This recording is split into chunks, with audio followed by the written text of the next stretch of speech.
Hello friends, ಎಲ್ರಿಗೂ ನಮಸ್ಕಾರ. ಎಲ್ಲರೂ ಹೇಗಿದ್ದೀರಾ? ನೀವೆಲ್ಲರೂ ಚೆನ್ನಾಗಿದ್ದೀರಾ ಅಂತ ಭಾವಿಸ್ತಾ ಇವತ್ತಿನ ವಿಡಿಯೋ ಜೊತೆ ಬಂದಿದ್ದೀನಿ. ಇವತ್ತಿನ ವಿಡಿಯೋದಲ್ಲಿ ಒಂದು ರೆಸಿಪಿನ ಶೇರ್ ಮಾಡ್ತಾ ಇದ್ದೀನಿ. Recipe bisibelebath recipe. ನಾನು ಹೇಗೆ ಸಿಂಪಲ್ಲಾಗಿ ಮಾಡ್ಕೋತೀನಿ ಅನ್ನೋದನ್ನು ನಿಮ್ಮ ಜೊತೆ ಶೇರ್ ಮಾಡ್ತಾ ಇದ್ದೀನಿ.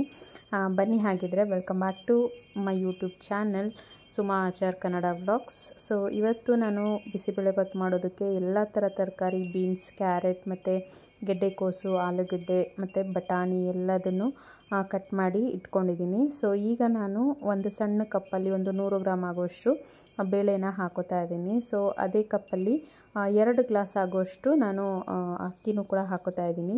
ಅಕ್ಕಿ ಬಂದು ನಾನು ಸೊಸೈಟಿ ಅಕ್ಕಿ ಏನು ಬರುತ್ತೆ ಅದನ್ನು ಹಾಕೋತಾ ಇದ್ದೀನಿ. ನಿಮ್ಮ ಮನೇಲಿ ಯಾವುದು ಅಕ್ಕಿ ಇದೆಯೋ ಅದನ್ನೇ ಹಾಕ್ಕೋಬೋದು. ಸೊಸೈಟಿ ಅಕ್ಕಿಯಲ್ಲಿ ಮಾಡೋದ್ರಿಂದ ತುಂಬ ಚೆನ್ನಾಗಿ ಬರುತ್ತೆ ಬಿಸಿಬೇಳೆಭಾತು. ಇದನ್ನು ನೀರು ಹಾಕಿ ಒಂದು 2-3 ಸಲ ಚೆನ್ನಾಗಿ ತೊಳ್ಕೊಬೇಕು. ಚೆನ್ನಾಗಿ ತೊಳ್ಕೊಂಡು ಈಗ ಕಟ್ ಮಾಡಿರೋವಂಥ ಎಲ್ಲ ತರಕಾರಿಗಳನ್ನೂ ಕೂಡ ಅದನ್ನು ಕೂಡ ನೀರಲ್ಲಿ ಚೆನ್ನಾಗಿ ವಾಶ್ ಮಾಡಿಕೊಂಡು ನಾನೀಗ ತೊಳೆದಿರೋವಂಥ ಅಕ್ಕಿ ಮತ್ತು ಬೇಳೆ ಇದೆಯಲ್ಲ ಅದ್ರ ಜೊತೆಗೆ ಸೇರಿಸ್ಕೊತಾ ಇದ್ದೀನಿ. ಅದನ್ನು ಕೂಡ ಸೇರಿಸ್ಕೊಂಡು ಅದ್ರ ಜೊತೆಗೆ ನೆಕ್ಸ್ಟು ನಾನಿಲ್ಲಿ ಒಂದು 3-4 ಟೊಮೊಟೊನ ಹಾಕಿದ್ದೀನಿ. 4 ಟೊಮೊಟೊನ ಹಾಕ್ಕೊಂಡು ಎಲ್ಲ ಒಟ್ಟಿಗೆ ಸೇರಿಸ್ಕೊಂಡು ನಾವು ಬೇಯಿಸ್ಕೋಬೇಕಾಗತ್ತೆ. ಇದು 1 ಪಾಟ್ ರೈಸ್ ರೆಸಿಪಿ ಥರನೇ ಆಗುತ್ತೆ. ಸುಮ್ಮನೆ ಬೇಳೆ ಅನ್ನ ಒಂದು ಸಲ ಬೇಯಿಸ್ಕೊಳ್ಳೋದು, ತರಕಾರಿ ಒಂದು ಸಲ ಬೇಯಿಸ್ಕೊಳ್ಳೋದು ಅದೆಲ್ಲ ತುಂಬ ಹಿಂಸೆ ಆಗುತ್ತೆ. ಅದಕ್ಕೋಸ್ಕರ 1 ಪಾಟ್ ರೆಸಿಪಿ ಥರ ಮಾಡ್ತಾಯಿದ್ದೀನಿ. ಹಾಗೆ ನಾನಿಲ್ಲಿ ಬಿಸಿ ನೀರನ್ನು ಹಾಕೋತಾ ಇದ್ದೀನಿ. ನಾನು ಪ್ರತಿಯೊಂದು ಅಡುಗೆಗೂ ಬಿಸಿ ನೀರನ್ನೇ ಹಾಕೋದು, ಅಡುಗೆ ಬೇಗ ಆಗುತ್ತೆ. ಹಾಗಾಗಿ ಈ ಒಂದು ಬಿಸಿಬೇಳೆಭಾತ್ಗೆ 4ರಷ್ಟು ಜಾಸ್ತಿ ನೀರು ಹಾಕಬೇಕಾಗತ್ತೆ. 1 ಲೋಟ ಅಕ್ಕಿಗೆ 4 ಲೋಟ ನೀರನ್ನು ಹಾಕೋಬೇಕಾಗತ್ತೆ. ಹಾಗೆಯೇ ನಾನು ನೀರನ್ನು ಹಾಕ್ಕೊಂಡು ಸ್ವಲ್ಪ ಸಾಲ್ಟ್ ಕೂಡ ಹಾಕ್ಕೊಂಡು ಕುಕ್ಕರ್ ಲಿಡ್ನ ಕ್ಲೋಸ್ ಮಾಡಿ ಈಗ 3 ವಿಷಲ್ ಬರ್ಸ್ಕೊತೀನಿ. 3 ವಿಷಲ್ ಬರ್ಸ್ಕೊಳ್ಳೋದ್ರಿಂದ ನಮಗೆ ಬಿಸಿಬೇಳೆಭಾತ್ ಅನ್ನೋದು ತುಂಬ ಚೆನ್ನಾಗಿ ಬೆಂದಿರುತ್ತೆ. ನಮಗೆ ಟೇಸ್ಟು ಕೂಡ ತುಂಬ ಚೆನ್ನಾಗಿ ಬರುತ್ತೆ. ಹಾಗೆ ಮನೇಲಿ ಸ್ವಲ್ಪ ಸಾಲ್ಟ್ ಎಲ್ಲ ಖಾಲಿ ಆಗಿತ್ತು, ನೈಟಲ್ಲೇ ತಂದು ಇಟ್ಕೊಂಡಿದ್ದೆ. ಅದನ್ನು ನಾನಿವಾಗ ಸಾಲ್ಟ್ ಡಬ್ಬ ಏನಿದೆ ಅದಕ್ಕೆ ಹಾಕೋತಾ ಇದ್ದೀನಿ. ಹಾಗೆ ಏನೇನು ಖಾಲಿ ಆಗುತ್ತೆ ಅಲ್ಲಲ್ಲೇ ಸ್ವಲ್ಪ ತಂದು ಫಿಲ್ ಮಾಡ್ಕೋತಾ ಇರ್ತೀನಿ. ಅದರಲ್ಲೂ ಮನೇಲಿ ಸಾಲ್ಟು ಖಾಲಿ ಆಗಬಾರ್ದಂತೆ, ಹಾಗಾಗಿ ಖಾಲಿ ಆಯಿತು ಅಂತ ಕೂಡ ಹೇಳಬಾರ್ದಂತೆ. ಹಾಗಾಗಿ ಅದು ಇನ್ನು ಸ್ವಲ್ಪ ಇದೆ ಅನ್ನೋವಾಗಲೇ ನಾನು ತರಿಸಿ ಇಟ್ಕೊಂಡಿರ್ತೀನಿ. ಯಾವುದೇ ಕಾರಣಕ್ಕೂ ಲಕ್ಷ್ಮಿಗೆ ತುಂಬ ಪ್ರಿಯವಾದದ್ದು ಉಪ್ಪು.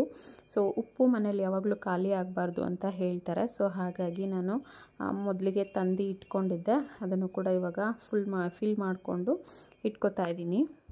ಹಾಗೆ ಸ್ವಲ್ಪ ತೊಗರಿಬೇಳೆನೂ ಕೂಡ ಖಾಲಿಯಾಗಿತ್ತು. ಬೇಳೆನೂ ಕೂಡ ತರಿಸ್ಕೊಂಡಿದ್ದೆ, ಅದನ್ನು ಕೂಡ ಇವಾಗ ಬಾಕ್ಸಿಗೆ ಹಾಕೋತಾ ಇದ್ದೀನಿ. ಆಲ್ಮೋಸ್ಟ್ ದಿನಸಿ ಎಲ್ಲ ಸ್ವಲ್ಪ ಖಾಲಿ ಆಗಿದೆ, ತರಬೇಕು ಹೋಗಿ. ಇವಾಗ ಏನು ಅವಶ್ಯಕತೆ ಇದೆ ಆ ಟೈಮಿಗೆ ಅದನ್ನಷ್ಟನ್ನು ನಾನು ತರಿಸ್ಕೊಂಡಿರ್ತೀನಿ. ಅಂದರೆ ಡಿ-ಮಾರ್ಟು, ರಿಲಯನ್ಸ್ಗೆ ಈ ಥರ ಹೋದಾಗ ನಾನು ರೇಷನ್ನ ತರಬೇಕು.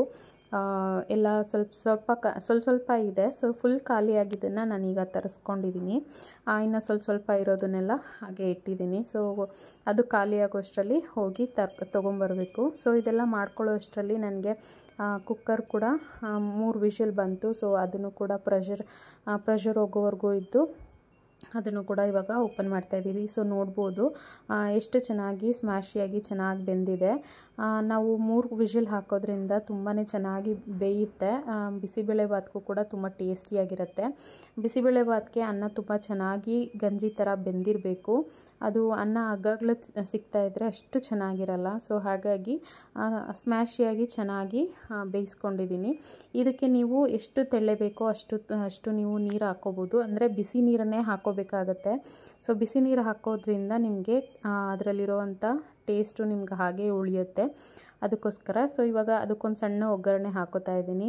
ಇಲ್ಲಿ ಒಂದು 4-5 ಸ್ಪೂನಷ್ಟು ಎಣ್ಣೆ ಹಾಕ್ಕೊಂಡು ಅದರ ಜೊತೆಗೆ ಸಾಸಿವೆ ಮತ್ತು ಒಂದೇ ಒಂದು ಒಣಮೆಣ್ಸಿನ್ಕಾಯಿ ಹಾಗೆ ಹಿಂಗನ್ನ ಹಾಕೋತಾ ಇದ್ದೀನಿ. ಸೊ ಹಿಂಗೆ ಹಾಕೋದ್ರಿಂದ ಟೇಸ್ಟ್ ಅಂತೂ ತುಂಬ ಚೆನ್ನಾಗಿ ಬರುತ್ತೆ. ಸೊ ಹಾಗೆ ಅದ್ರ ಜೊತೆಗೆ ಒಂದು ಕ್ಯಾಪ್ಸಿಕಮ್ನ ಹಾಕ್ತಾಯಿದ್ದೀನಿ. ಸೊ ಕ್ಯಾಪ್ಸಿಕಮ್ ಬಂದು ನಾವು ಎಣ್ಣೆನಲ್ಲಿ ಫ್ರೈ ಮಾಡ್ಕೊಳ್ಳೋದ್ರಿಂದ ಸೊ ಅದರಲ್ಲಿರುವಂಥ ಹಸಿ ಸ್ಮೆಲ್ ಏನಿದೆ ಅದು ಕಂಪ್ಲೀಟಾಗಿ ಹೋಗಿರುತ್ತೆ. ಸೊ ನಾವು ಹಾಗೆ ಹಾಕ್ಕೊಳ್ಳೋದ್ರಿಂದ ಅದರಲ್ಲಿರುವಂಥ ಹಸಿ ಸ್ಮೆಲ್ಲೆಲ್ಲ ಬಿಸಿಬೇಳೆಭಾತಲ್ಲಿ ಹಾಗೆ ಫ್ಲೇವರ್ ಸಿಗ್ತಾ ಇರುತ್ತೆ. ಸೊ ಅದು ನನಗೆ ಅಷ್ಟೊಂದು ಇಷ್ಟ ಆಗಲ್ಲ. ಸೊ ಹಾಗಾಗಿ ನಾನು ಈ ರೀತಿಯಾಗಿ ಎಣ್ಣೆಯಲ್ಲಿ ಫ್ರೈ ಮಾಡ್ಕೊಂಡ್ಬಿಡ್ತೀನಿ. ಸೊ ಈ ರೀತಿ ಎಣ್ಣೆಯಲ್ಲಿ ಫ್ರೈ ಮಾಡಿಕೊಂಡ್ರೆ ತುಂಬ ಚೆನ್ನಾಗಿ ಕ್ರಿಸ್ಪಿಯಾಗಿ ಬರುತ್ತೆ. ಸೊ ಹಾಗಾಗಿ ಈಗ ನಾನು ನಾರ್ಮಲ್ ಅಂಗಡಿಯಿಂದ ತಂದಿರೋವಂಥ ಬಿಸಿಬೇಳೆಭಾತ್ ಪೌಡ್ರ್ ಏನಿದೆ ಸೊ ಅದನ್ನು ಹಾಕ್ಕೊಳ್ತಾ ಇದ್ದೀನಿ. ಅದನ್ನು ಕೂಡ ಹಾಕ್ಕೊಂಡು ಎಣ್ಣೆಯಲ್ಲಿ ಚೆನ್ನಾಗಿ ಫ್ರೈ ಮಾಡಬೇಕು. ಸೊ ನಾವು ಎಣ್ಣೆಯಲ್ಲಿ ಯಾಕೆ ಚೆನ್ನಾಗಿ ಫ್ರೈ ಮಾಡಬೇಕು ಅಂದರೆ ಅವರು ಪ್ಯಾಕಿಂಗ್ ಮಾಡೋವಾಗ ಪ್ಯಾಕಿಂಗ್ ಮಾಡೋವಾಗ ಸೊ ಅವರು ಪೌಡ್ರು ಮಾಡೋವಾಗ ಸರಿಯಾಗಿ ಪ್ರಾಡಕ್ಟ್ಗಳನ್ನ ಹುರಿದಿರಲ್ಲ. ಸೊ ಹಾಗೆ ಹಸಿ ಇರುತ್ತೆ. ಸೊ ಅದನ್ನು ನಾವು ಹಾಕ್ಕೊಂಡು ತಿನ್ನೋದ್ರಿಂದ ಸೊ ಅದು ಟೇಸ್ಟು ಕೂಡ ಸಿಗಲ್ಲ, ಚೆನ್ನಾಗೂ ಕೂಡ ಇರಲ್ಲ. ಹಾಗಾಗಿ ಎಣ್ಣೆಯಲ್ಲಿ ನಾವು ಅದನ್ನು ಚೆನ್ನಾಗಿ ಫ್ರೈ ಮಾಡಿಕೊಂಡ್ರೆ ಒಳ್ಳೆ ಟೇಸ್ಟ್ ಕೊಡುತ್ತೆ.